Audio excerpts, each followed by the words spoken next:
A e njini këtë bimë? Shumë prej jush e njohën me njëherë kur e publikova herën e parë, ndërsa shumë të tjerë më pyeten si quhet, ku mund ta gjej, a mund ta mbjell në kopësht.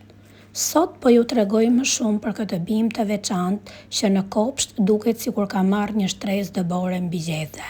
Quhet Euphorbia marginata, ndërsa në anglisht njihet si Snow on the Mountain, që do të thotë bora mbi mal. Në disa vende njihet edhe me emra popullor të ndryshëm, ndaj emri mund të ndryshojë nga një zonë në tjetrën. Është një bimë një vjeçare me kërcellë të drejtë dhe gjethe jeshile, por pjesa më interesante është ajo që ndodh gjatë lulëzimit.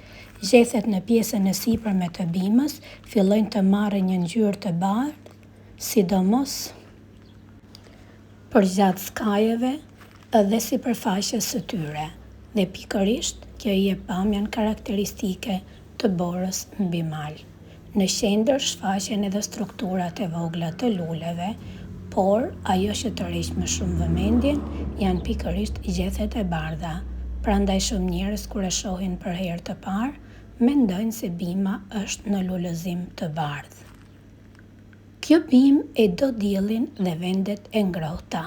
Mund ta gjeni në toka të ndryshme dhe kur kushtet i përshtaten, mund të rritet shumë mirë edhe pa ndonjë kujdes të veçantë. Nëse e mbillni në kopësht, sillni një vend me shumë dritë. Mos e mbani vazhdimisht në tokë të lagësht, sepse si shumë bimë që e duan diellin, nuk ka nevojë për ujitje të tepërt. Si përhapet, një nga gjërat interesante të kësaj bime është se mund të riprodhohet me fara. Nëse e keni në kopësht dhe dëshironi ta shihni përsëri vitin tjetër, mund të lini disa bimë të përfundojnë ciklin e tyre dhe të formojnë fara. Kështu mund të shfaqen bimë të reja sezonin tjetër. Prandaj, nëse e keni një herë në kopësht, mos u habisni nëse vitin tjetër e gjeni përsëri në vende të tjera. Por ka dhe diçka shumë të rëndësishme. Kjo është pjesa që dua ta dini patjetër. Euphorbia marginata është një euforbi dhe përmban një lateks të bardhë. Kur kërcelli ose gjethet dëmtohen, mund të dalë ky lëng i bardhë. Ky lateks mund të shkaktojë irritim të lëkurës dhe sidomos të syve. Prandaj nuk duhet ta përdorim si bimë për konsum apo si bimë mjekësore. Nëse po e hiqni nga kopshti, përdorni doreza dhe shmangni prekjen e syve gjatë punës. Dhe një këshill shumë e rëndësishme, mos u bazoni vetëm te emri popullor i një bime për të vendosur nëse është e ngrënshme apo mjekësore. Emri botanik na ndihmon ta identifikojmë saktë. Pamja që e bën të veçantë. Një nga gjërat më interesante tek Euphorbia marginata është ndryshimi i ngjyrës së gjetheve.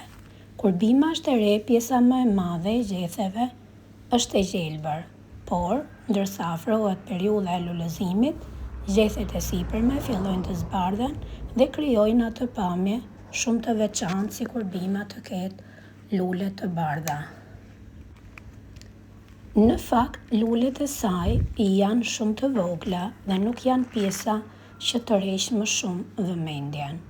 Ajo që duket si një lule e madhe e bardhë është kryesisht efekti i gjetheve të sipërme të zbardhura.